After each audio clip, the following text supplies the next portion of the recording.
Welcome, everybody, to Dead Talk Live. Dominic, your background disappeared.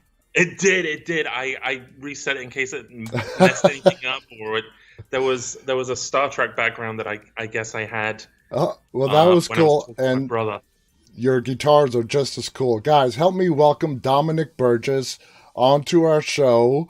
Hi. Dominic has been in a whole bunch of stuff and is starring in a new show called Dr. Death, premiering on Peacock here very soon. How you doing, Dominic? I'm good. Thank you so much. No, thank you for being here with us. And I want to get the ball rolling right away. Your first professional credits, at least according to IMDb, which you got to take with a little bit of grain of salt, Let's do it. is I know what's Batman coming. Begins. All right. Now, it's amazing. Your first professional acting credit. What was it like walking onto that Warner Brothers big budget set? Was it overwhelming? Let's talk about Batman Begins. It was my first job out of drama school. In fact, I auditioned for it on the day that I graduated from drama school. I rushed into central London. I auditioned with the casting director, Elaine Granger, who I think she was with Lucinda Sison at the time. And I auditioned for the role of an Arkham inmate who was going to escape, and I had scenes where I was coming up on I can't remember is it Jack Gleason who plays Joffrey in Game of Thrones, and I was supposed to be threatening him in the audition. Yeah. And yeah, then I raced back for my graduation, and then I found out I booked it, and oh man, I thought I was so naive and so green, and here was little me thinking, I just graduated from drama school and I'm going to be in a Batman film. And they were filming about an hour outside of London in these huge hangars that I guess used to house old airplanes and blimps. And they had built the Narrows of Gotham City inside one of them. Wow. And the Batmobile was right there. And oh man. You played a cop. You played a cop. Yeah, because I went through wardrobe, and then one of the wardrobe women were like, wait, hold on. You're so young and fresh-faced. I don't believe that you could be a criminal. And then there was a whole chain of conversation, and then I got turned into a cop, which was totally fine. And then I had a couple of lines down in the Narrows, and I was so excited. And it was a great 3 days, and I got to see the Batmobile, and it was my first time seeing all this stuff and seeing the stuntmen fly up on the rig. And of course, then I told all my friends, I was like, I'm going to be in a Batman Begins. And then I took like 10 friends to the Odeon Cinema, and oh boy, that sinking feeling where the moment passes, where you know that you should have appeared on screen, and it's cut, and it's gone, and I just shrank in my seat. But it's I think it's a lesson for every actor that it doesn't. You can have the most wonderful time on set, but it doesn't mean you'll end up on screen. My name survived the credits, which is delightful. That's awesome. And you know what? The most important thing is the experience you got. Not many people graduating drama school get to be, even if your scene is cut, get to be on the set of something like that. Yes. So yeah, it was a wonderful experience. And then I bounced from Batman to Doctor Who. Yes. And again, it was just a couple of lines, but this time I didn't tell anyone. I was like, oh my gosh, I can't go through that again. So I kept quiet about that one until it aired, and I was like, oh, I made it. Okay. I was in Doctor Who.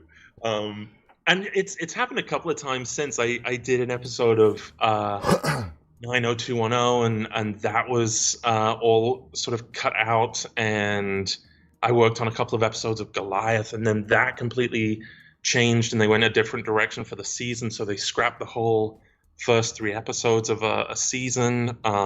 It happens. Yeah, It's yeah, part of the it's job. part of the job. Now, going just a little bit more on Batman Begins, it's a Christopher Nolan movie. It seems like everything Christopher Nolan touches turns into gold. Did you have the pleasure of meeting him, talking to him at all, or no? No, not directly.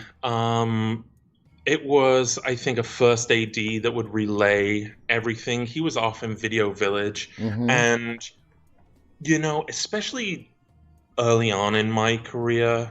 Now I'm a little more. Well, you're a veteran now. Yeah, now I'm happy getting to set and speaking to someone directly and getting direction and asking questions. Back then, or early on in my career, I was very quiet and very timid, and oh, hello, I'm very happy to be here. I'm just going to sit in this corner until you need me. Okay, thanks so much, bye. And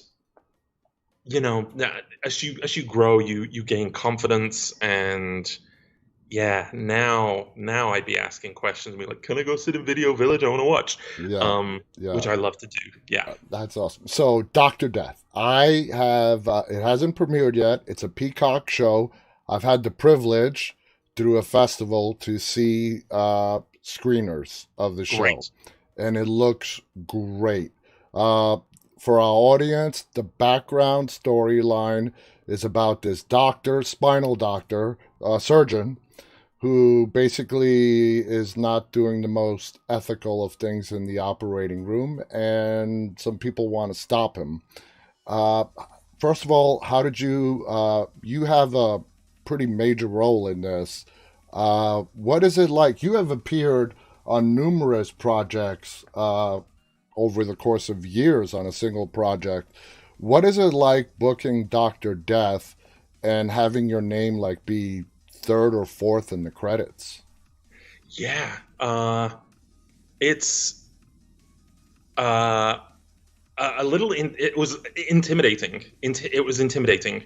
um much like Joshua Jackson, I wasn't originally cast in this role. So because of COVID and schedule changes, I was going to be going to Mexico to do I don't think that's a limited series anymore. I think that's gone for a second season now. But I was going to go down to Mexico to shoot something, and that got put on hold. And then Dr. Death got put on hold, and Jamie Dornan dropped out. Joshua Jackson jumped in. Then I jumped in and committed, and then Mexico called and was like, "We're going." So it was like this domino effect of, I guess, Yeah. people jumping from project to project. Um, so I didn't know much about Christopher Dunch, the surgeon. So I tore through the podcast, and I play Jerry Summers, Mm-hmm. who is Christopher Dunch's best friend, and he helped him set up his business. He was his right hand man, and he would drive him around, and he was sort of a man behind the scenes, and he ended up offering his neck for Christopher Dunch to Wow. perform surgery on, and then he became quadriplegic after two terrible surgeries. It's And a fascinating story. oh my goodness, it's terrifying. It's terrifying, Hmm. you know, when you go in for And any kind of medical I've procedure. Yeah, I've had three back surgeries, you so I can have. relate with how Yeah, terrifying it is. You're putting your trust into a doctor, and to have that betrayed is, yeah. you're right, it's terrifying. It's so scary. And with Jerry being a real guy, I listened to the podcast, and in the original sort of run of podcasts, he wasn't too forthcoming. He didn't really want to talk about his experience. He still held Chris in high regard and considered him a good friend. Hmm. And so I didn't reach out to him in terms of probing or asking questions or figuring out how to play him, because I thought that would be a little rude and crass for someone who'd been through something so Yeah. traumatic. Um, but he was this big, gregarious, loving guy, and he was so loyal to Christopher Dunch, and sort of that's the angle that I approached with Jerry in terms of playing him. So that research that you did and talking to him really helped you get into character. Yeah, I mean, I didn't talk to him, but I listened to The podcast. the podcasts and interviews, and I tried to find video footage where I could, and just through listening to who he was and how outgoing and how friendly he was, I tracked down his social media account on Twitter, and even after everything that he'd been through after becoming quadriplegic, he was still so optimistic, and he loved his dog, and he loved his care team, and he loved sports, and he was so upbeat. Yeah.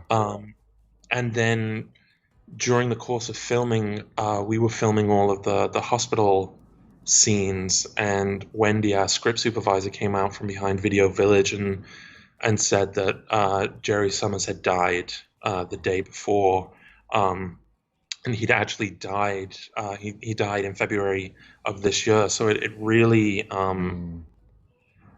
it's tough because you want to have fun and make filming a joyous process, but in the same regard, it's real people who have been through real trauma, and so you sort of have to give them the respect that they deserve, rightly so. And when you found the news that he passed away, you said this past February, were you guys still filming at that point? I was filming a scene where I wake up from my first surgery with Grace Gummer, and then we were getting ready to shoot a scene where they were going to be wheeling me through a hallway to go prep for my second surgery, and we still had 2 more days of hospital scenes to shoot at that point, and then followed up with all the courtroom scenes as well. So it really, because up to that point in the series, Jerry had sort of been not the comedic relief, but sort of a lighter character compared to all this darkness that Christopher Dunch was doing, and that really brought, I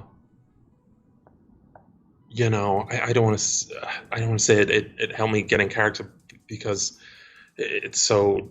I would never presume to say that someone's death helped me get in character, but it really just put a gravitas on proceedings. Let me ask you this: when you found out about his death, did you feel an added weight of responsibility to bring accuracy to the character and to do, I don't know what the right word is, justice to what this man had endured? Yeah, and I felt that. I felt that even before going into it, and it's something that I had discussed with Patrick McManus, the showrunner, and the directors, was that I never. Jerry is big and gregarious and fun, but I never wanted to portray him as the butt of the joke, or that he was naive or reckless. My approach to him was that he was so loyal. He loved Christopher Dunch so much, and he had a place and he had a purpose, and he loved Christopher Dunch, and so that was really my angle. Was coming at him from a place of being this loyal, friendly guy who was manipulated. Christopher Dunch manipulated so many people. He manipulated the medical system. He manipulated patients. People were enamored with him. They would come in for a consultation, and he would convince them that he was the guy for the job. And I think he did the same with Jerry. He used him for his own personal gain, and I think that, in both a surgical capacity and in a emotional capacity, I think Jerry was used and manipulated. Yes, I absolutely agree with you on that one. Let's talk about your castmates. Dr. Death has some great cast members. I got to tell you, it was really good seeing Christian Slater again on the screen. What was it like working with Alec Baldwin, Christian Slater, and Christopher Dunch is played by Joshua Jackson? Hmm. Uh, Describe your experience working with Baldwin and Slater and Jackson. Well, it's actually funny because I never met Alec or Christian, because the way that the show is formatted is sort of, it splits into parallel storylines. There's present day, and there's sort of everything that's going on with Christopher Dunch from the 90s leading up to the present. Yeah, it's told like a Um, flashback. yes. And so I never had scenes with Alec or Christian. I was so excited. I wanted to meet Christian so much just to ask about Star Trek 6 because I'm a big Star Trek guy. And the timing didn't work. One day I thought it was going to work out, but we were going to be on set at the same time. And it was like, I'm going to ask him about Undiscovered Country. And it didn't work out, but that's okay. There'll be another opportunity. There will be. But Josh Jackson, it's so fascinating because he's such a warm, friendly, open guy, and then to see him switch on and go into sort of Christopher Dunch mode is, I mean, testament to him as an artist. He becomes very intense Hmm. when he's in that role, and he imbued him so well, that he's intimidating. He's got this laser stare, and he becomes intimidating, even though Jerry's his best friend. There's still that line that Jerry won't cross with him. Yes. He comes close to telling him how he really feels a couple of times, but right up until the end, Jerry defends him. But yeah, he was so great, and he was a new father at this. I mean, he's still a new father. He and his wife had just had a baby, and we were filming in the middle of a pandemic, and so the circumstances of filming it were very much come in, do the scene, and then separate Yeah. to your own little space and keep your distance from everyone else. So it was a very odd experience, but so warm and so wonderful. And Anna Sophia Robb and Grace Gummer, Yeah. yeah, wonderful. I mean, casting Joshua was perfect because he plays that, the way you described it, charismatic, can sell ice to an Eskimo. You know what I mean? Mhm. So it was a great, great casting choice. Let's jump ahead because you mentioned you're a Star Trek fan. What was it like when you landed on Picard? Oh my gosh, what Now, a for me, dream! my favorite Star Trek, I'm a Star Trek fan too, Uh-huh. but I grew up with the Next Generation, the Picard Mhm. gang, okay? Yeah. A lot of people, the older generation, were with the original show. But for me, Picard. I Uh-huh. mean, a lot of people, James T. Kirk. For me, it's Patrick Stewart and Uh-huh. Picard. What was it like getting onto Star Trek Picard? Oh my gosh. So, I mean, I've loved Star Trek for so long. I think my brother had made me watch Wrath of Khan, and I'd seen Star Trek 3, and I'd seen Voyage Home. And then I remember back in England, Next Generation would play on Sky One and BBC Two, and so I would race home from school and I would do my homework while that was on in the background. Um, and then Voyager was really my Star Trek, because Yes. because when I got into Next Generation, it was sort of already in semi syndication where it was on every night Hmm. of the week, and so you didn't have to wait for cliffhangers And or it anything like actually still is. That's how popular it is. that. Yeah.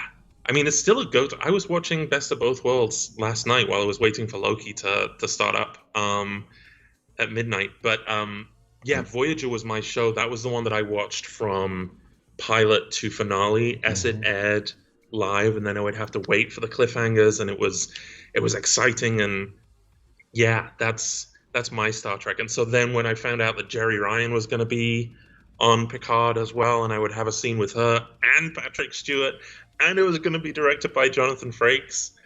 Oh man, Oh, my Riker and my Picard. I mean, I can exploded. imagine. I can It just imagine. and just what sometimes you walk onto a set, and especially when you're sort of a guest star actor and you jump from show to show, sometimes you get to set and you read the environment and you realize, oh, this is a show where I just sit in my chair, I don't talk to anyone, I keep my head down, I know my lines, I'm going to go do my job, and then I'm going to go home. And Star Trek was so warm and welcoming. I went for the prosthetic fitting, and then they were like, do you want to meet Jonathan Frakes? And I was like, Hell uh, yeah. yeah, I mean, I have bits of latex like pulling off my face, but sure, let's go meet him. And they took me to the dining room. They were on lunch at the time. And in the middle of the dining room, Jonathan Frakes just stood up and was like, Dominic Burgess, welcome to the family. And just, And Jonathan is he's a big guy. He's an overwhelming, intimidating figure. so warm. He's one of those warm, open, friendly people. And he just exudes so much love for Star Trek Mhm. and working with Patrick. And he ran the most joyous set. It was someone's birthday. I don't know if it was the DP's birthday or one of the camera guys' birthday. And after every setup, he would start the charge in singing Happy Birthday. We must have sung Happy Birthday to this guy maybe 12, 13 times that day. Wow.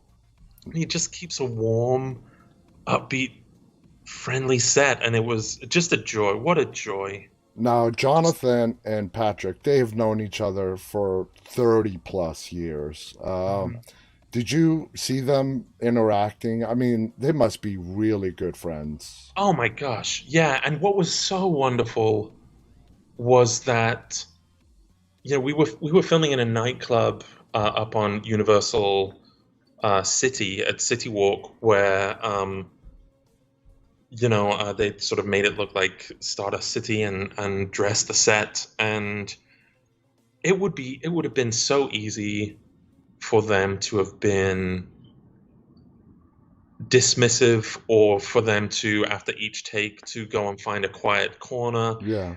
And between takes, we would just sit in the booths of these nightclubs, and Jonathan and Patrick would just reminisce about old stories. And Patrick asked about my background and was like, I'm from Stoke-on-Trent. And he was like, Stoke-on-Trent, the old Vic Theatre. And, it was, they were so warm and welcoming that, yeah, you just, I would imagine it's hard to put into words. Just yeah, seeing and those I handled two. it very well, because Yeah. inside I was like, oh my gosh, oh my gosh, oh my gosh. But outside I was very professional. Yes. Let's go back to Dr. Death for a little bit. Do you think the Sure. actual real story is a lot scarier than what can be portrayed on the screen? I read something earlier on about the show that I thought, oh, that's a great way of putting it. In one of the articles, someone described it as, in the 70s, Jaws made people scared to go in the ocean, and Yeah.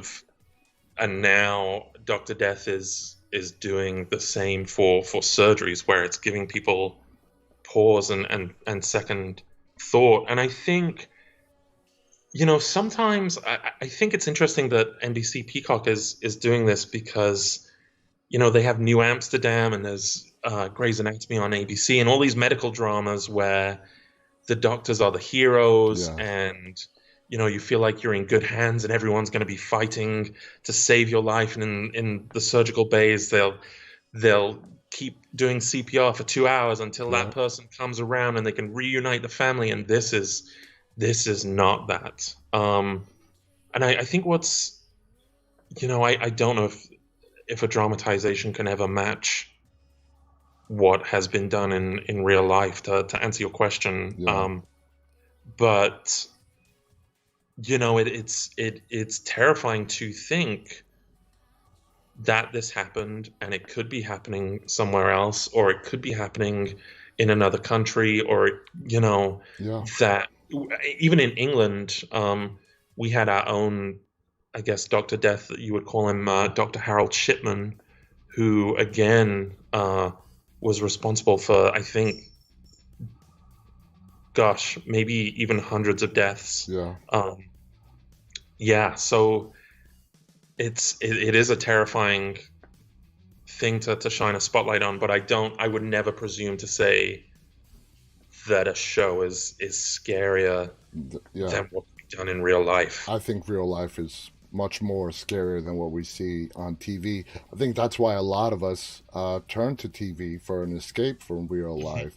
Would you say, Joshua's character, Christopher, Dr. Dunce, would you call him a narcissist, a psychopath? How would you classify him? You know, it's interesting. We had this discussion on set many times with Patrick and Josh. Um, and I think what's great about the show is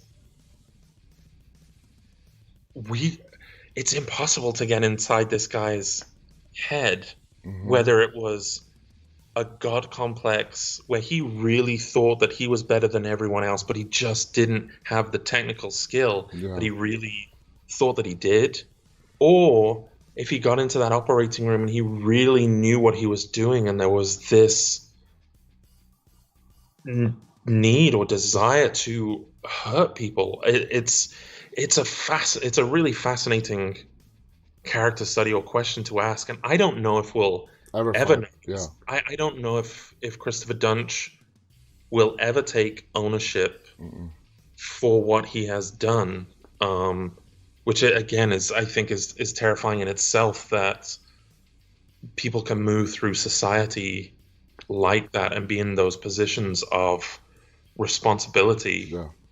Um, And use their charm and charisma and have mhm. people just follow them. That's a scary thing. Yeah. Now, Doctor Death is premiering tomorrow, correct?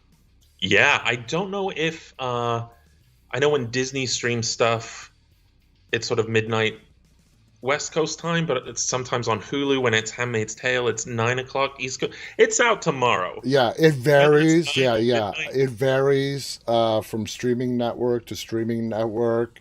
Uh, The what I have noticed is they like to do it simultaneously. So to at least in the United States to make sure they include the whole country, it will be released like I'm on the East Coast. It will be uh-huh. released somewhere between 3 to 5 a.m.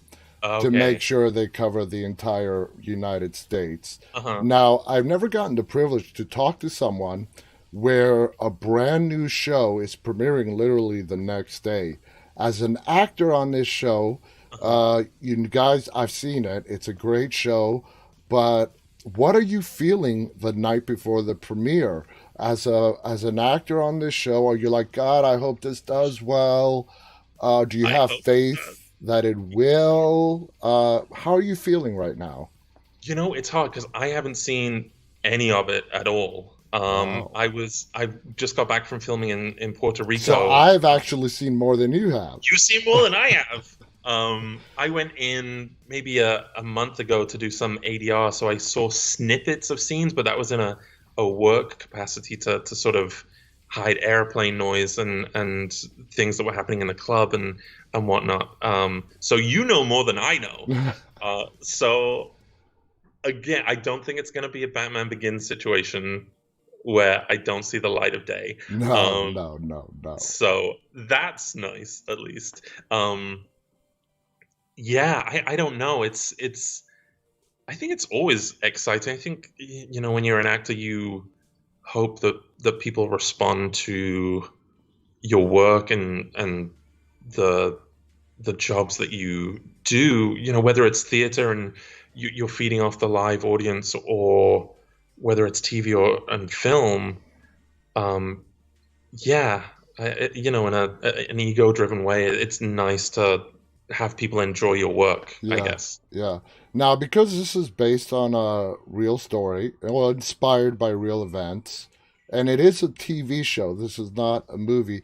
Very not. I don't want to say rarely, but it's not often we see a television series that is based on real events.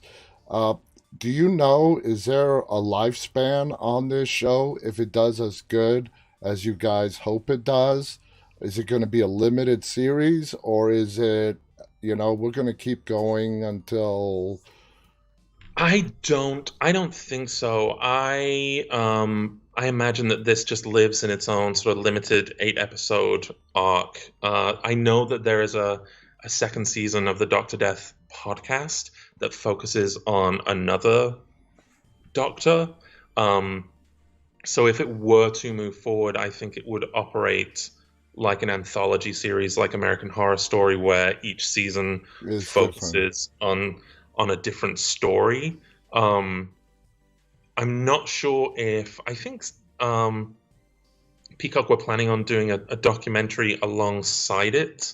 Um, so maybe that will go hand in hand with it. But I think the story is told in as much as they want to tell it Okay. uh, in those 8 episodes. Yeah. Now, as an actor, do you like the idea of just moving on from character to character and not let's say it does take the route of American Horror Story Mhm. and becomes an anthology, but as with American Horror Story, they keep bringing back the same actors to play different characters. Now that's appealing. As an actor, do you like the idea of doing different characters and not getting stuck playing one character for an extended period of time? It's so funny that you ask this because I was talking with someone else about this earlier on today. Um,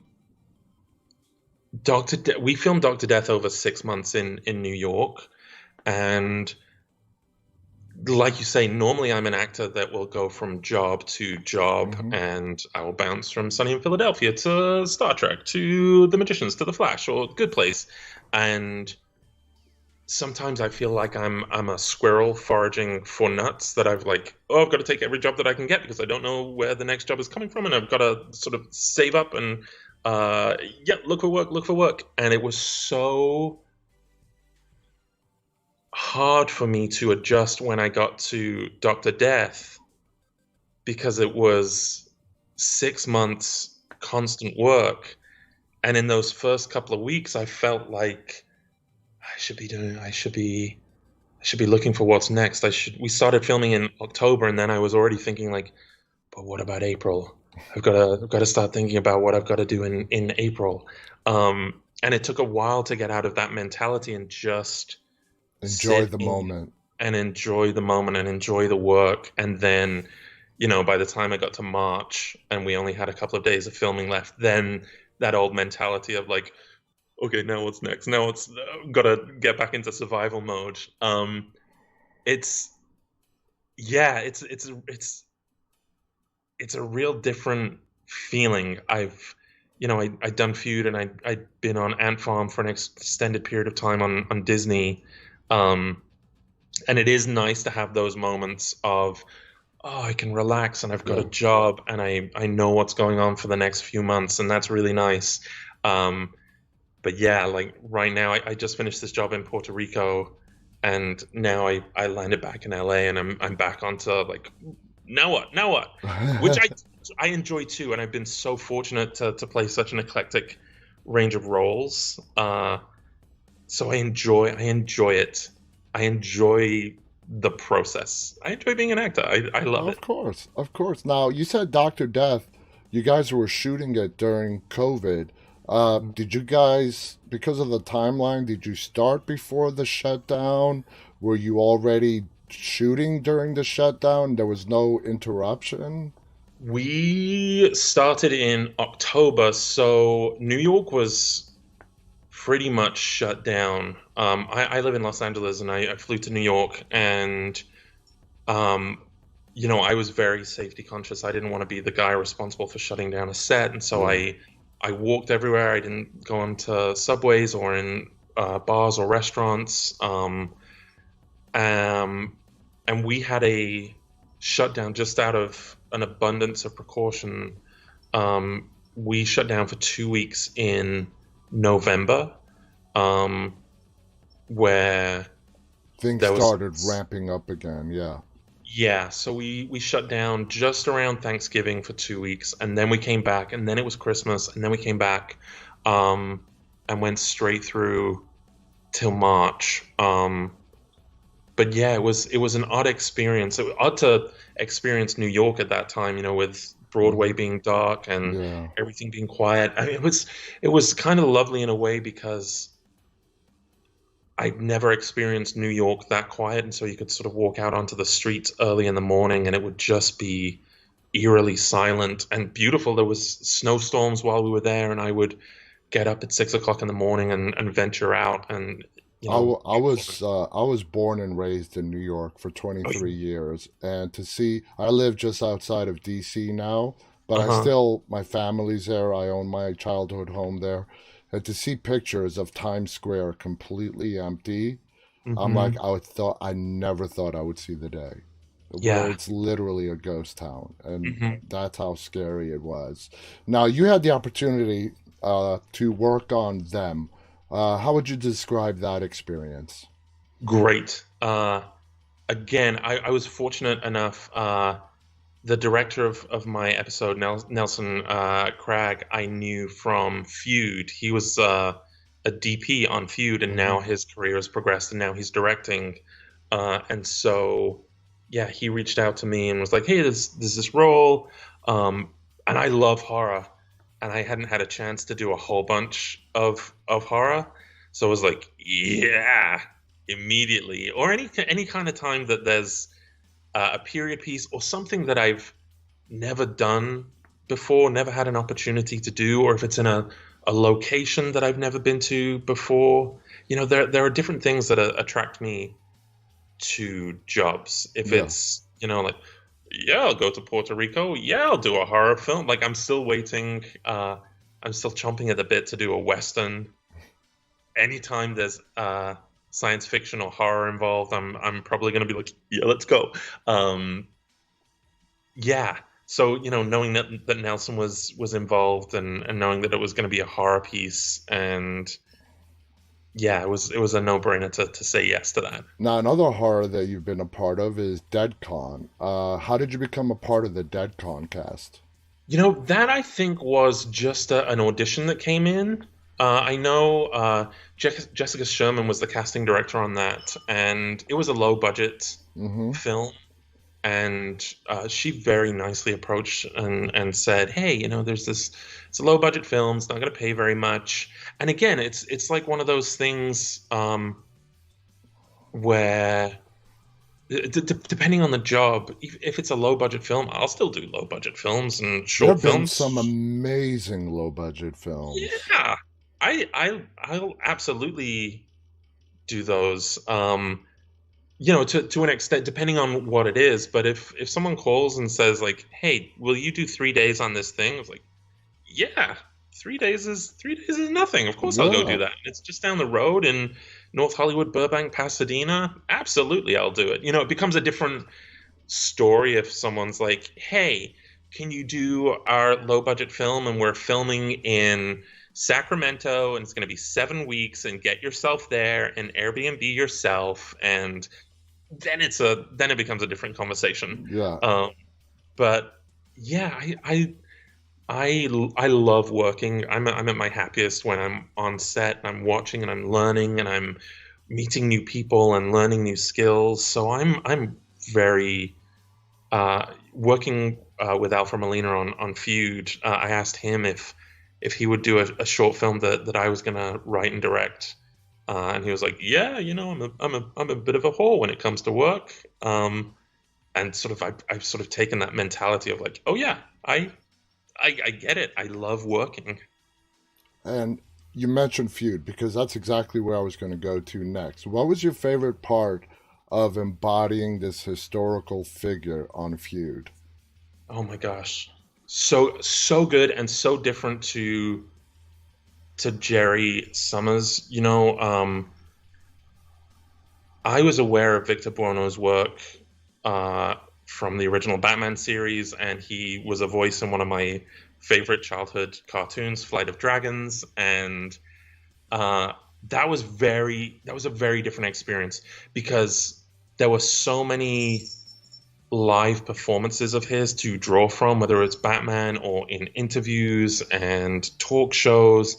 And his nephew reached out to me and shared old photos and stories. And so I was really able to embrace that role sort of openly and sort of joyously. Again, he was this big, larger than life character.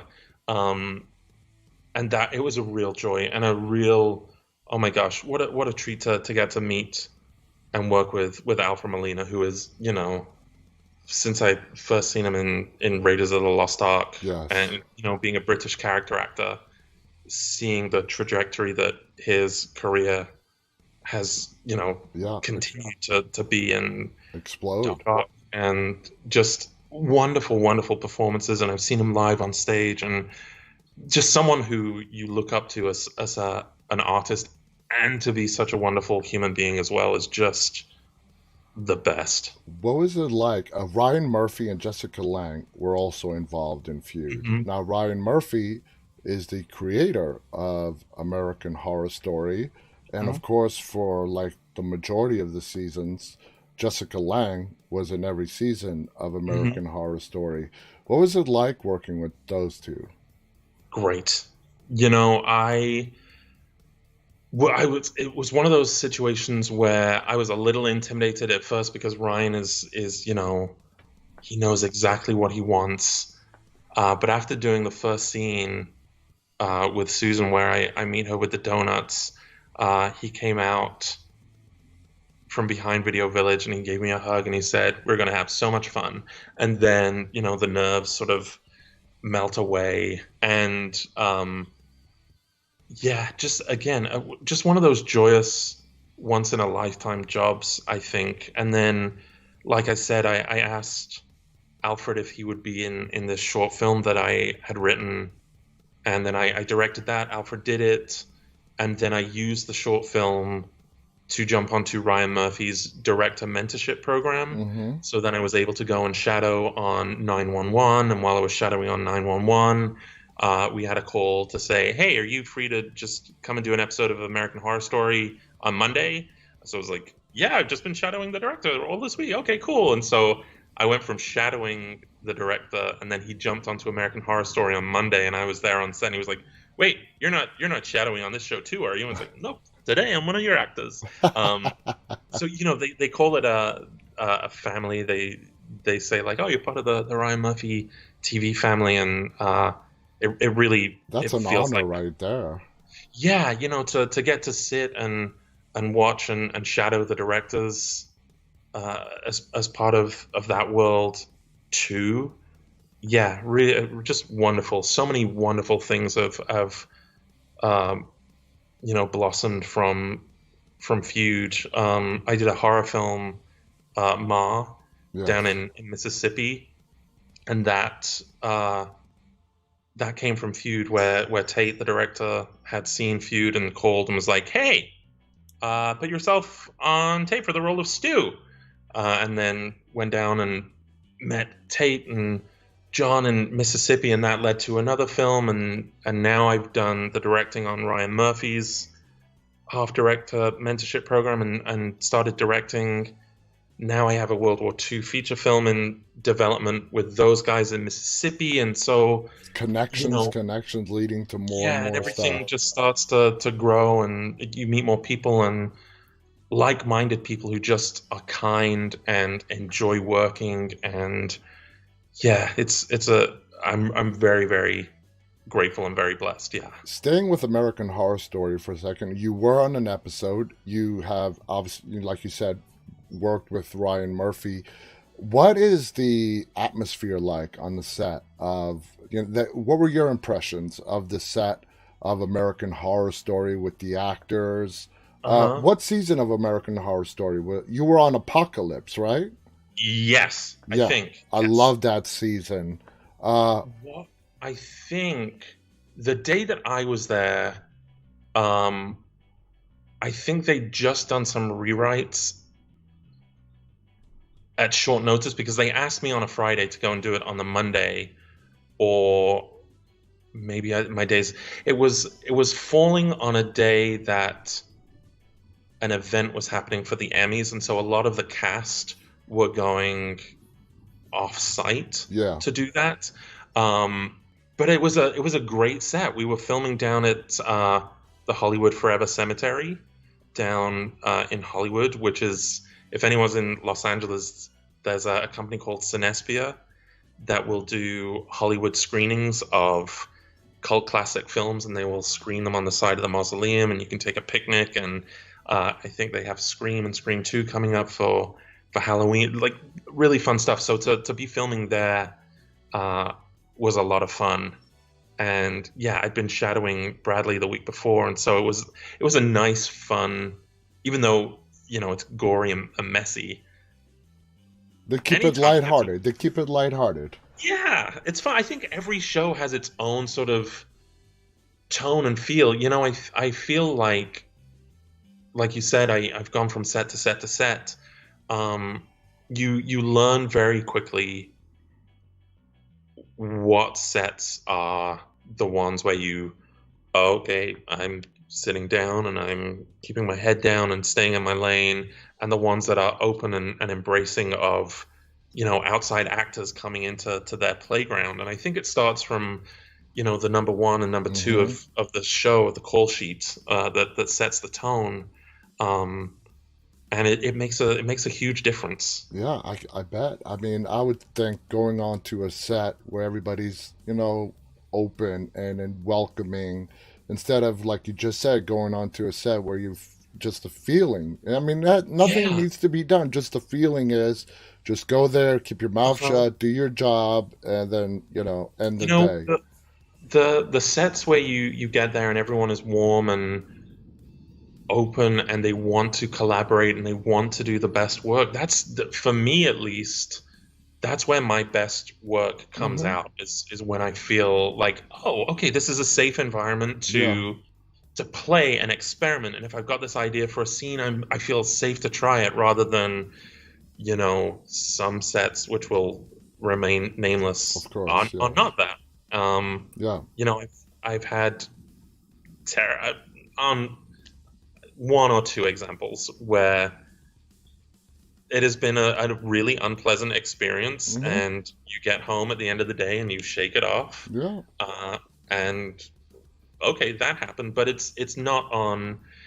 I think sometimes actors sort of carry around like, oh my gosh, I must have done something wrong, and often it's not the case. It's not on you. It's someone else's issue and their problem, and you go and you do your job and put it behind you. Yep. Now you're from the UK. You're living in LA now. You went to drama school in the UK. I did. How long have you been in the US now?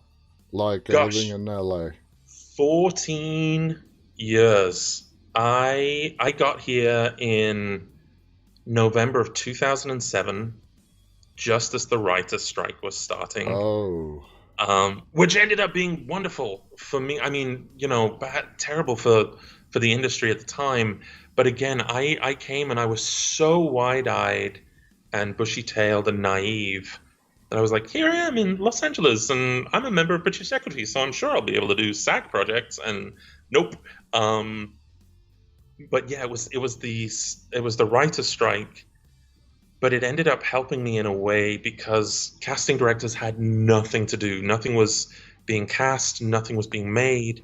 And so I'd had the experience of working in London, and I would be lucky in London if I could get an audition maybe once every 4 or 5 months. Yeah. And then there's that pressure there that like, oh, I've really got to do my best in this audition, and if I don't get it, I'm not going to get another chance to do an audition for another 5 months.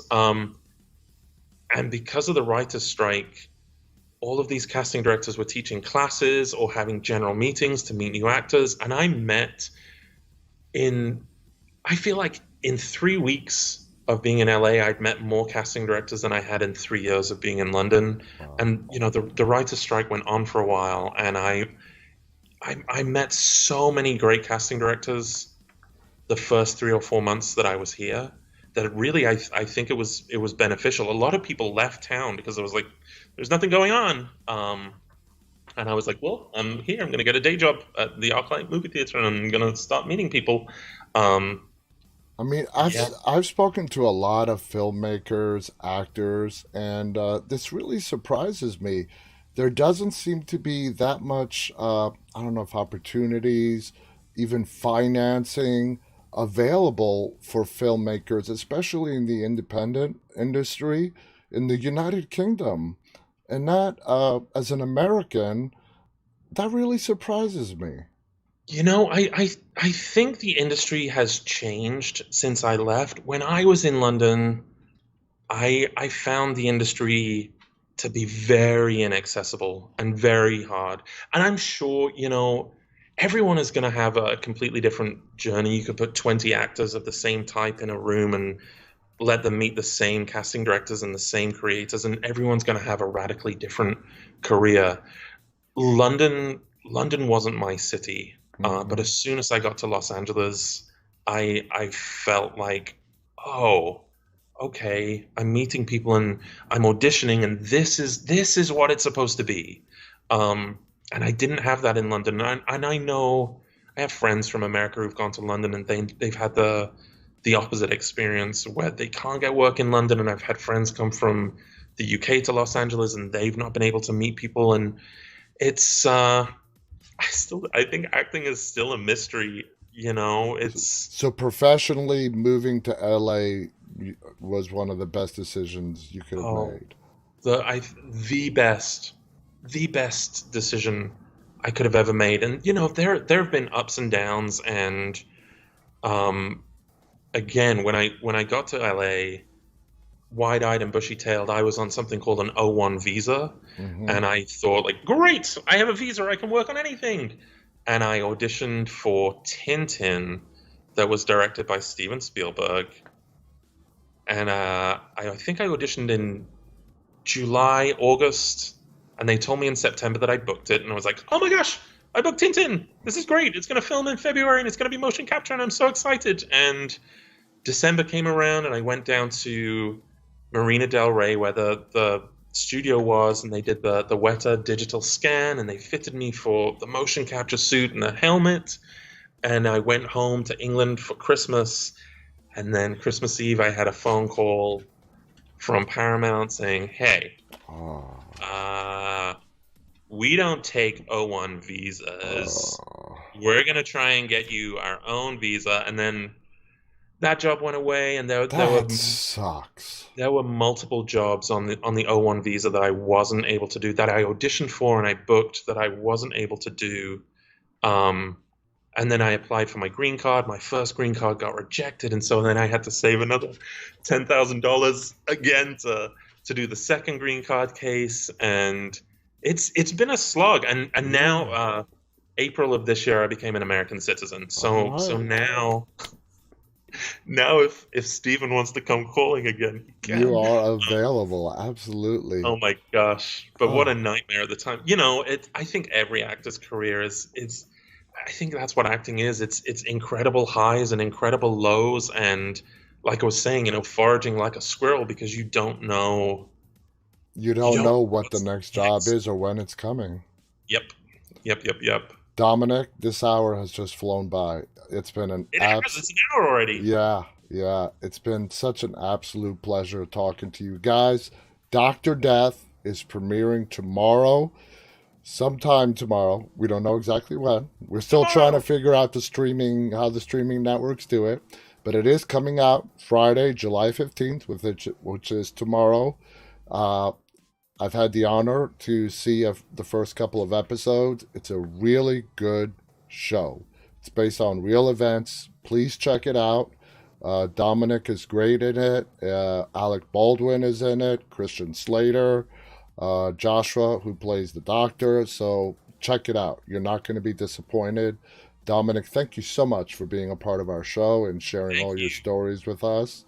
Uh, really looking forward, and I really believe Doctor Death is going to be a big success.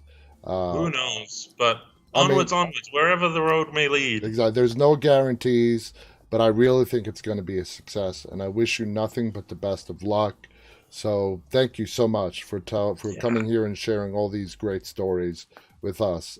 Thank you to our audience for tuning in. Any final thoughts you want to share? No, thank you so much. I see all these little comments on The chats, yeah, the yeah, yeah, side. yeah, Hi, yeah, Colette. I wonder if he lived near me. Maybe. I'm from Stoke-on-Trent. yeah. So if I talk to my parents over Skype, then the old Stoke-on-Trent accent comes out to play. That is so awesome. Guys, thank you so much for tuning in. Until next time, stay safe. On behalf of Dominic and myself, stay safe and stay walking. Good night.